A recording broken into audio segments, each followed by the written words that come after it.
हाय मेरे प्यारे बच्चों, कैसे हैं आप सभी। उम्मीद है बहुत अच्छे होंगे। आज मैं फिर आपके प्यारे चैनल न्यूटेरिक बायोलॉजी क्लासेस में एक नए टॉपिक के साथ फिर से हाजिर हैं, ह्यूमन रिप्रोडक्टिव सिस्टम के ऑब्जेक्टिव के साथ। तो आइए समय नहीं गंवाते हुए आपके पहले ऑब्जेक्टिव क्वेश्चन को देखते हैं कि वृषणकोश अर्थात स्क्रोटम कहाँ पे स्थित होता है। आपका ऑप्शन है थोरेसिस कैविटी, एब्डोमिनल कैविटी के अंदर या एब्डोमिनल कैविटी के बाहर या ओवरी में। तो जैसा कि आपके इमेज जो आपके अभी जस्ट सामने आया है, इसमें हम लोग देख रहे हैं कि स्क्रोटम जो होता है यह एब्डोमिनल कैविटी के बाहर दोनों थाई अर्थात जांघों के बीच में प्रेजेंट होता है, जिसमें क्या रहता है, दो टेस्टिस प्रेजेंट रहता है। अर्थात वृषणकोश कहाँ स्थित होता है, तो एब्डोमिनल कैविटी के बाहर स्थित होता है।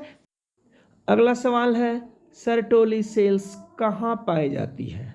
तो आपका ऑप्शन है सर्टोली सेल्स टेस्टिस में पाई जाती है, एपिडिडाइमिस में पाई जाती है, ओवरी में पाई जाती है या फिर यूटेरस में पाई जाती है। तो सोचिए कहाँ पाई जाती है सर्टोली सेल्स। तो सर्टोली सेल्स टेस्टिस में पाई जाती है, ठीक है ना। तो आपका सही आंसर क्या हो रहा है, सर्टोली सेल्स टेस्टिस में पाई जाती है। ध्रुवीय कोशिकाएं बनती है, polar cells are formed. Option है oogenesis, स्पर्मेटोजेनेसिस, गेमेटोजेनेसिस या फिर स्पर्मेटोजोआ। तो देखिए पोलर सेल का जो निर्माण होता है इसका सही जवाब है oogenesis। अर्थात oogenesis में क्या होता है कि जो oocyte सेल्स जो होता है, उस साइड सेल्स में जब डिवीजन होता है, म्यूटिक डिवीजन होता है, तो इस डिवीजन के फलस्वरूप एक क्या होता है कि एक फिर से उस साइड सेल्स का ही निर्माण होता है और एक यहीं पर आपका पोलर सेल का निर्माण होता है।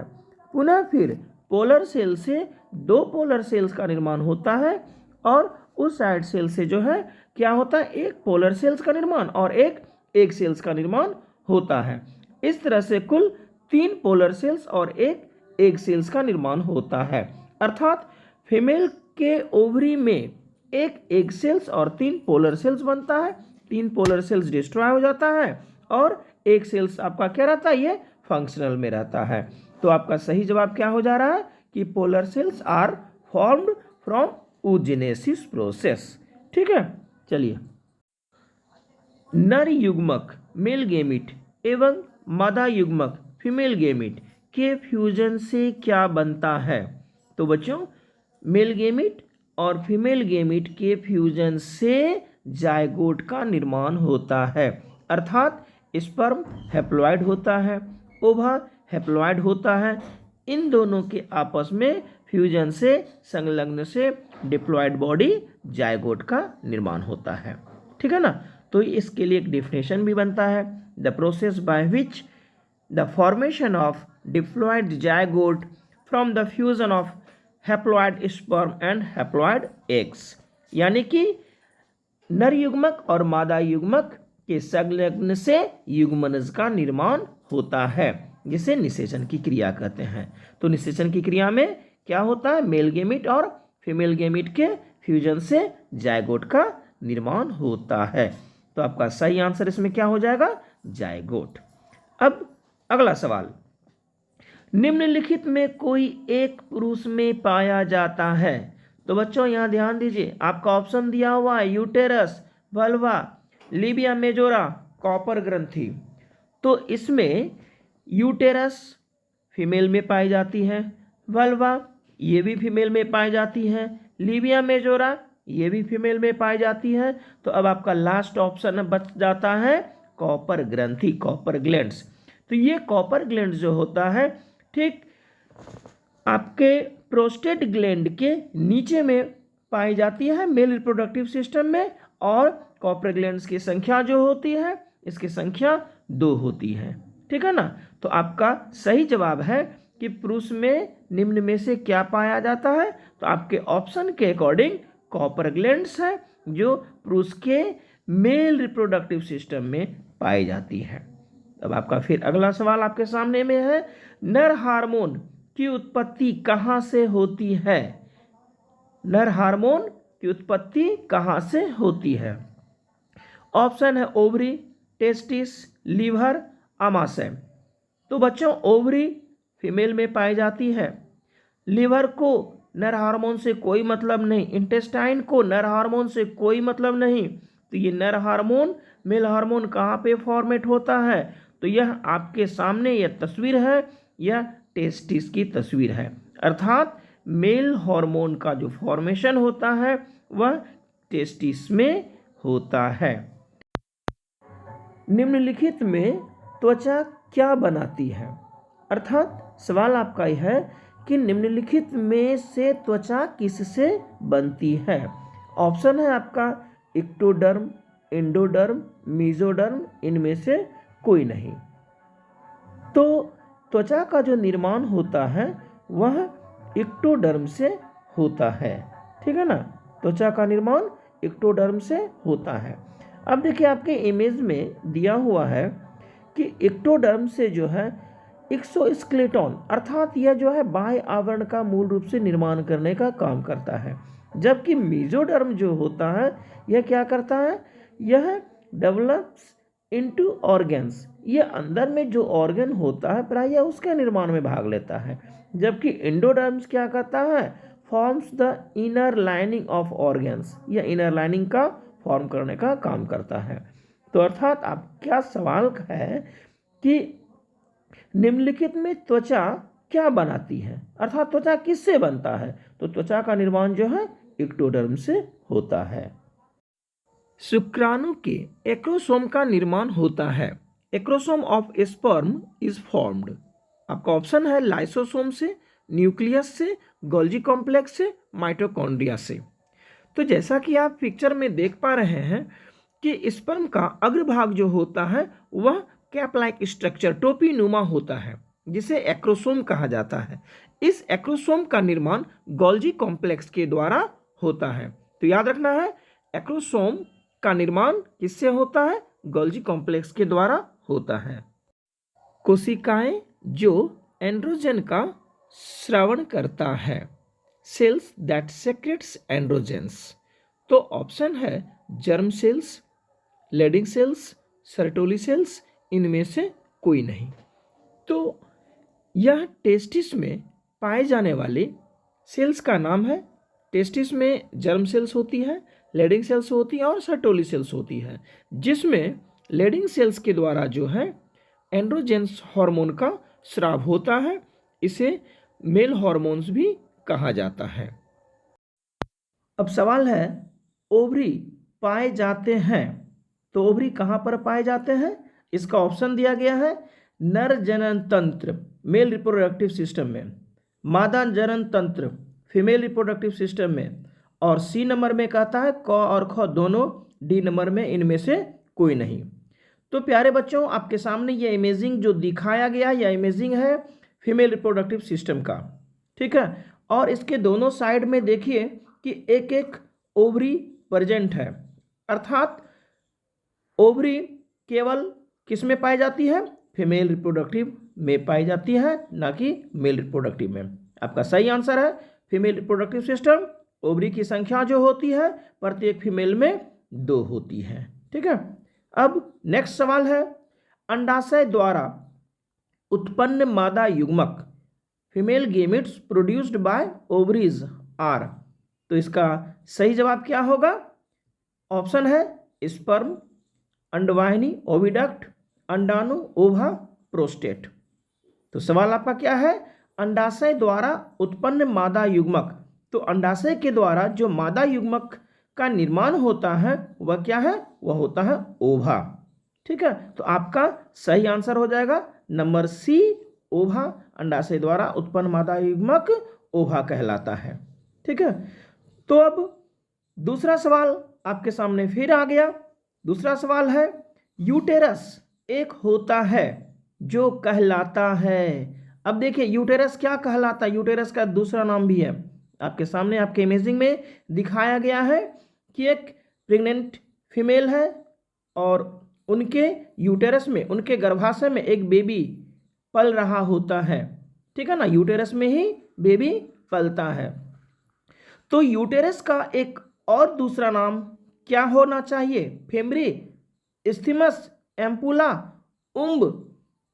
तो आपका सही जवाब क्या होगा? यूटेरस का दूसरा नाम। तो यूटेरस का दूसरा नाम होता है उम्ब। याद रखना है, यूटेरस का दूसरा नाम उम्ब होता है, अर्थात उम्ब का भी अर्थ होता है गर्भाशय, जहां पर बेबी पलता है मां के गर्भ में।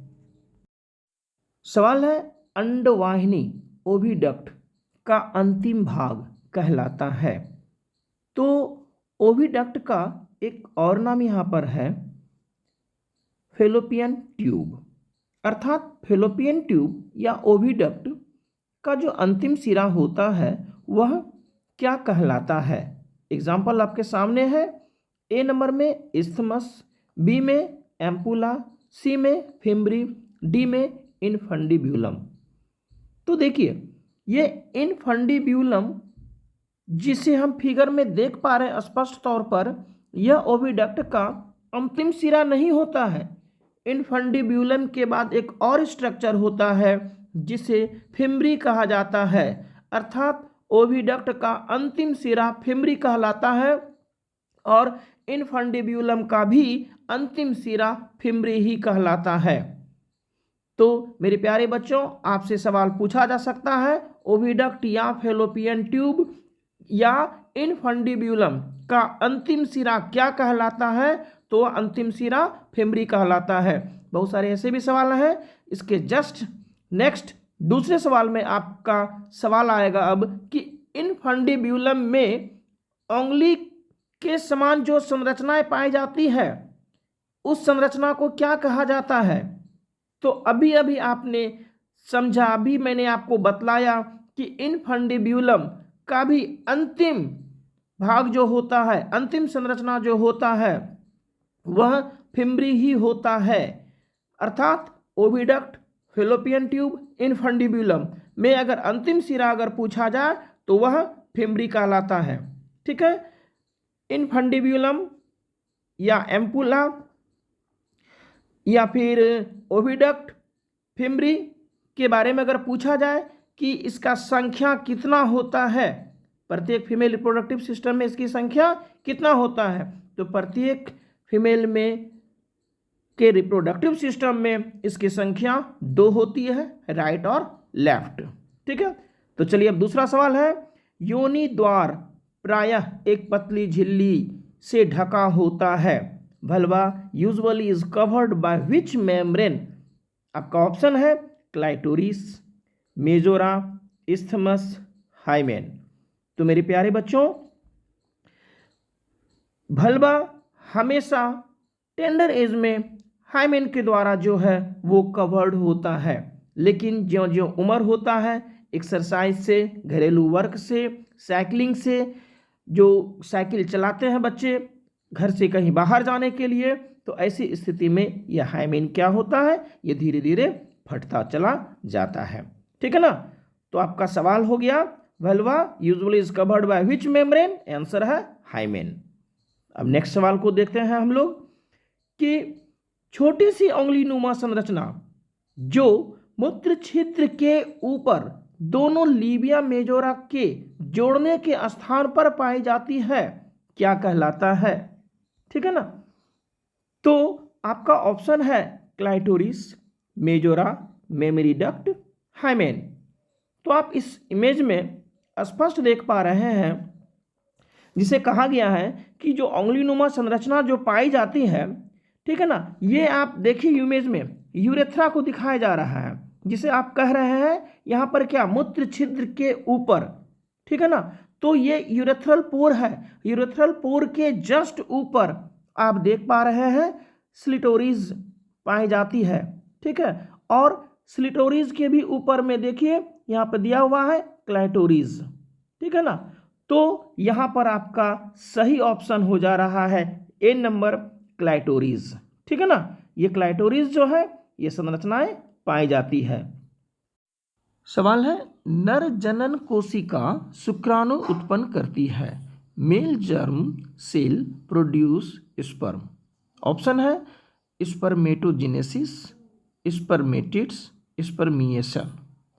तो इसका सही जवाब होता है स्पर्मेटोजेनेसिस, यानी कि वह प्रक्रिया जिसके अंतर्गत मेल के टेस्टिस में उपस्थित सेमनीफेरस ट्यूबल्स में उपस्थित स्पर्मेटोगोनियम सेल्स से स्पर्म की निर्माण होती है, स्पर्मेटोजेनेसिस कहलाता है। ठीक है, अर्थात मेल के टेस्टिस के सेमनीफेरस ट्यूबल्स में स्पर्मेटोगोनियम जो एक डिप्लॉयड सेल से पाई जाती है और उसी से स्पर्म का निर्माण होता है। ठीक है ना। नेक्स्ट सवाल अब है, एंड्रोजन किसे उद्दीपित करता है? ठीक है ना, स्टिमुलेट किसे करता है एंड्रोजन? तो एंड्रोजन जो होता है वह एक नर हार्मोन भी कहलाता है और यह टेस्टिस के लैडिक सेल्स के द्वारा उत्पन्न होता है। यह जो है स्पर्मेटोजेनेसिस की क्रिया को ही स्टिमुलेट करने का काम करता है, जिससे स्पर्म का निर्माण हो सके। ठीक है ना। तो एंड्रोजन जो है वह क्या है, एक नर हार्मोन है और टेस्टिस के लैडिक सेल्स के द्वारा जो है इसका स्राव होता है और यह शुक्राणु जनन स्पर्मेटोजेनेसिस क्रिया को स्टिमुलेट करता है, जिससे स्पर्म का निर्माण हो सके। ठीक है ना। अब अगला सवाल है, परिपक्व मादा युग्मक बनने की क्रिया कहलाता है? The process of formation of mature female gametes is called. Option है स्पर्मेटोजेनेसिस शुक्राणु जनन, एक्रोसोम, सीमेन, अंडजनन यानी oogenesis। ठीक है, तो सवाल पहले समझें, क्या कहता है?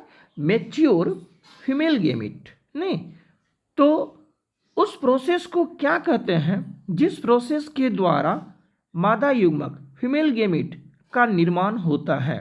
तो फीमेल गेमिट के निर्माण की प्रक्रिया को oogenesis कहा जाता है। ठीक है ना। तो अब सवाल है oogenesis किसे कहते हैं? तो oogenesis एक ऐसी प्रक्रिया है जिसके अंतर्गत फीमेल के ओवरी में oocyte सेल्स के द्वारा ओवा का फॉर्मेशन होता है, उसे क्या कहते हैं? oogenesis की क्रिया कहते हैं। ठीक है ना। oogenesis की क्रिया में ओवा हैप्लॉइड गेमेट होता है का निर्माण होता है। नेक्स्ट सवाल है, प्यूबर्टी के समय प्रथम आवर्त चक्र अर्थात फर्स्ट मेंस्ट्रुएशन क्या कहलाता है? अर्थात किसी भी फीमेल में फर्स्ट मेंस्ट्रुएशन की जो क्रिया होती है उसे क्या कहते हैं? ऑप्शन है ओवा, स्पर्म, मेनार्की, मेनोपॉज। तो इसे याद रखना है कि प्यूबर्टी के समय जो फर्स्ट मेंस्ट्रुएशन होता है फीमेल में उसे मेनार्की कहते हैं। ठीक है ना। हिंदी में याद रखने का एक टेक्निक है रजोदर्शन, अर्थात सबसे पहला जो दर्शन हुआ तो उसे क्या कहते हैं? दर्शन होना। तो रजोदर्शन एक टेक्निक हो गया याद करने के लिए, लेकिन इसे याद रखना है मेनार्की के द्वारा कि मेनार्की जो है वह फर्स्ट मेंस्ट्रुएशन कहलाता है किसी भी फीमेल में। नेक्स्ट, ग्राफियन फॉलिकल पाए जाते हैं। ग्राफियन फॉलिकल किस में होता है, किस में पाया जाता है? पुरुष में या स्त्री में? तो ग्राफियन फॉलिकल सबसे बड़ी बात यह है कि यह फीमेल में पाई जाती है, ये मेल में नहीं पाई जाती है। ठीक है ना, पहला इस बात को ध्यान में रखना है। अब है यह किस फीमेल में पाई जाती है? मानव में पाई जाती है या मेढक में या खरगोश में? तो ग्राफियन फॉलिकल जो है यह मानव में पाई जाती है, मानव के जो ओवरी होता है उसमें यह पाई जाती है। ठीक है ना, यानी ह्यूमन फीमेल के ओवरी में ग्राफियन फॉलिकल पाई जाती है। तो सही आंसर इसका क्या हो जाता है? B number, Graafian follicle human female के ओवरी में पाया जाता है। ठीक है ना। चलिए अब अगला सवाल को देखते हैं। अगला सवाल है, प्रोजेस्टेरोन हार्मोन का स्रवण होता है। प्रोजेस्टेरोन हार्मोन का स्रवण कौन करता है?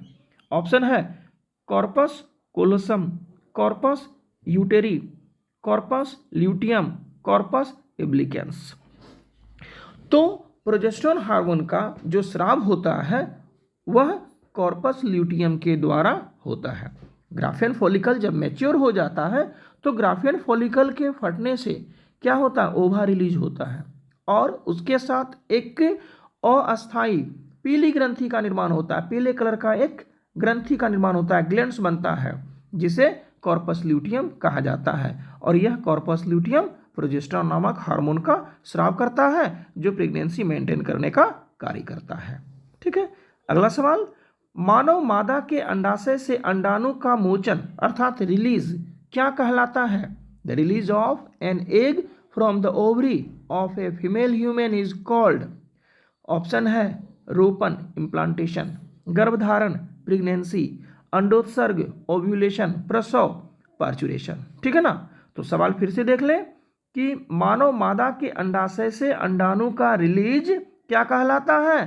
तो इसका सही जवाब होगा सी, ओव्यूलेशन कहलाता है। ठीक है ना। यानी कि मानव मादा से जो ओवा रिलीज होता है ओवरी से, उसी प्रक्रिया को कहा जाता है ओव्यूलेशन। ठीक है ना। लीडिंग कोशिकाएं पाई जाती है। Leydig cells are found. Option है लीवर, टेस्टिस, किडनी, इंटेस्टाइन। तो मेरे प्यारे बच्चों, थोड़ा आप गौर कीजिए, इसका सही जवाब क्या होगा? यह कोशिकाएं सेमनीफेरस ट्यूबल्स के बीच बीच में पाई जाती है और यह एक विशेष प्रकार के नर हार्मोन एंड्रोजन का स्राव करता है, जो स्पर्मेटोजेनेसिस क्रिया का नियंत्रण करने का कार्य करता है। इस सेल्स का खोज लैडिंग फ्रांज वॉन लाइडिग नामक वैज्ञानिक ने किया था। यह वैज्ञानिक शरीर रचना विज्ञान के एक बहुत बड़े वैज्ञानिक थे और उन्होंने इसका खोज किया था। तो अब आपको पता चल ही गया होगा कि यह सेल्स टेस्टिस में पाई जाती है। सही ऑप्शन टेस्टिस। नेक्स्ट सवाल, मानव में निषेचन होता है, फर्टिलाइजेशन होता है, कहाँ होता है मानव में निषेचन? मानव में जो निषेचन होता है वह मादा शरीर के अंदर होता है। वह सिस्टम, वह अंग का नाम क्या है? वह अंग का नाम फैलोपियन ट्यूब है। फैलोपियन ट्यूब में होता है। नेक्स्ट सवाल, अंडोत्सर्ग का नियमन किस हार्मोन के द्वारा होता है? Ovulation is regulated by which hormone? तो ओव्यूलेशन का जो रेगुलेट होता है वह हार्मोन कौन सा है? Option TSH, ACTH, AOH, FSH एवं LH। तो इसका सही जवाब क्या होगा? इसका सही जवाब है FSH व LH। ये दो हार्मोन के द्वारा जो है ओव्यूलेशन को रेगुलेट किया जाता है। FSH और LH हार्मोन का पूरा नाम क्या होता है? FSH का पूरा नाम फॉलिकल स्टिमुलेटिंग हार्मोन, जबकि LH का पूरा नाम ल्यूटिलाइजिंग हार्मोन होता है। नेक्स्ट सवाल है, सर्टोली कोशिकाएं पाई जाती है कहाँ? सर्टोली कोशिकाएं कहाँ पाई जाती हैं? सर्टोली कोशिकाएं भी कहाँ पाई जाती है? टेस्टिस में पाई जाती है। और यह कोशिका स्पर्म को न्यूट्रिशन, पोषण देने का काम करता है। अर्थात सेमनीफेरस ट्यूबल्स में दो प्रकार का सेल्स पाई जाती है। उन दो प्रकार के सेल्स में से एक सेल्स का नाम है सर्टोली सेल्स और दूसरा सेल्स का नाम होता है स्पर्मेटोगोनिया सेल्स। स्पर्मेटोगोनिया सेल्स के द्वारा स्पर्म का निर्माण होता है, जबकि सर्टोली सेल्स उसे न्यूट्रिशन देने का काम करता है। अर्थात सही आंसर सर्टोली सेल्स टेस्टिस में पाई जाती है। गैस्ट्रुला की गुहा कहलाती है। गैस्ट्रुला की गुहा क्या कहलाती है? ऑप्शन ये रहा, ब्लास्टोसील, सीलोम, आर्केस्ट्रॉन, हीमोसील। तो इसका सही जवाब क्या होगा? तो गैस्ट्रुला की गुहा आर्केस्ट्रॉन कहलाती है। गैस्ट्रुला की गुहा, the cavity of gastrula is called archenteron. मादा मानव में गर्भकाल होता है। Gestation period in female human. Option है 30 दिन, 90 दिन, 9 माह, 7 माह। तो मानव मादा में जो गर्भकाल का जो समय होता है वह 9 माह का होता है और 9 माह बराबर 180 दिन का होता है। ठीक है, तो मानव मादा में गर्भकाल का जो टाइमिंग होता है वह कितने दिनों का होता है? 180 दिनों का, और मंथ में 9 माह का। तो ऑप्शन सी आपका सही आंसर होगा, 9 माह। युग्मनज में गुणसूत्र समुच्चय होता है। Zygote contains chromosome set.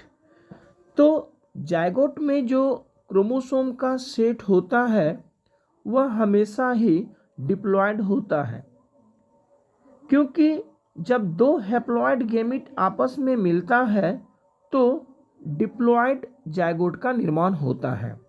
अर्थात युग्मनज में गुणसूत्र समुच्चय जो होता है वह ऑप्शन ए 2n होगा।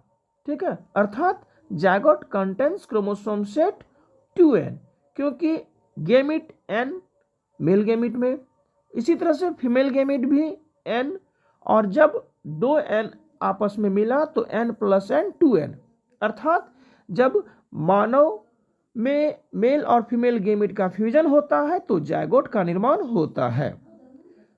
विदलन दौरान न्यूक्लियोसाइटोप्लाज्म अनुपात जो होता है वह क्या होता है? वह बढ़ता है, घटता है, समान रहता है, इनमें से कोई नहीं। तो देखिए, विदलन का अर्थ होता है क्लेवेज, यानी कि जब जायगोट का निर्माण होता है तो उस जायगोट में काफी तीव्र गति से माइटोसिस डिवीजन होता है, जिसमें नंबर ऑफ सेल्स तो बढ़ता है लेकिन सेल्स का आकार छोटा होता चला जाता है। इसके बावजूद भी क्या होता है, जब सेल्स की संख्या बढ़ेगी तो साइटोप्लाज्म की जो मात्रा होती है वह भी बढ़ती है। अंडाणु में प्रवेश से पहले शुक्राणु का परिपक्वन कहलाता है। ऑप्शन है स्पर्मेशन, कोइशन, इंसेमिनेशन, कैपेसिटेशन।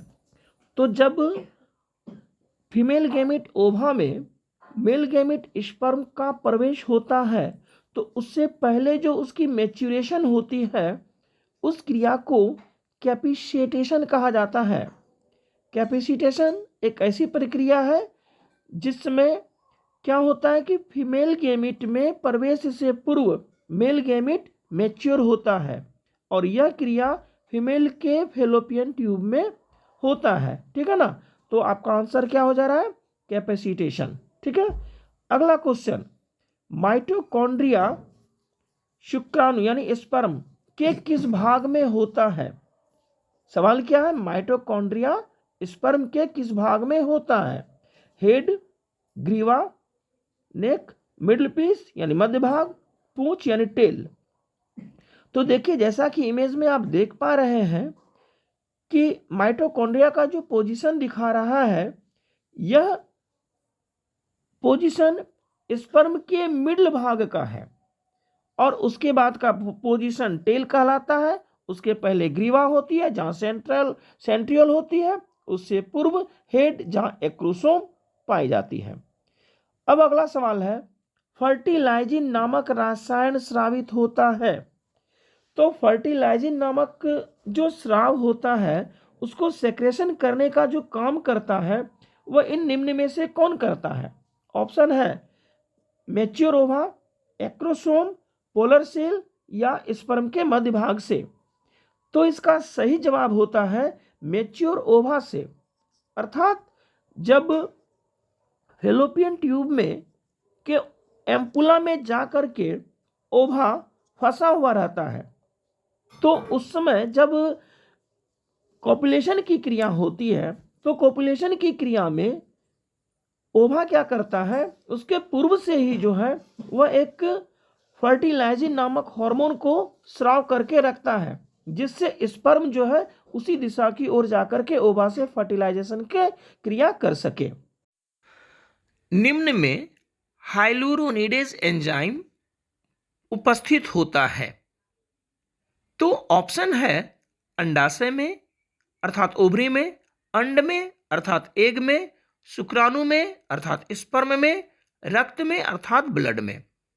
तो हाइलुरोनिडेज एंजाइम जो होता है यह शुक्राणु स्पर्म के अग्रभाग में कैप लाइक स्ट्रक्चर होता है जिसे एक्रोसोम कहा जाता है।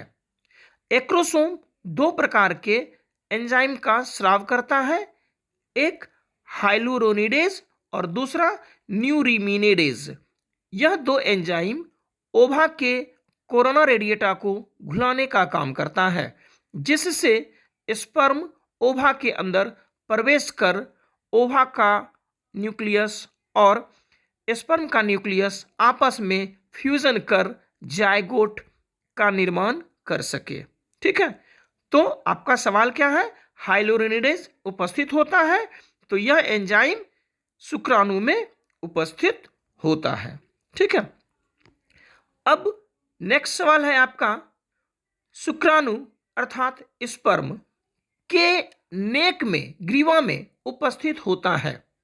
तो इसके उपस्थित जो होता है ऑप्शन है न्यूक्लियस, सेंट्रियोल, माइटोकॉन्ड्रिया, एक्रोसोम। तो स्पर्म के ग्रीवा नेक में सेंट्रियोल उपस्थित होता है। अब नेक्स्ट सवाल है आपका, स्तनधारी के वृषणिकी कोशिकाएं जो शुक्राणुओं को पोषण प्रदान करता है। The cells of the testis of mammalians that provide nutrients to the sperm.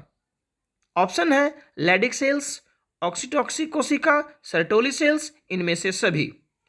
तो सर्टोली सेल्स जो होता है वह क्या करता है? न्यूट्रिशन प्रदान करने का काम करता है स्पर्म को। अर्थात टेस्टिस में, वृषण में दो प्रकार की सेल्स होती है, सर्टोली सेल्स और spermatid cells. Sertoli cells nutrition देने का काम करता है।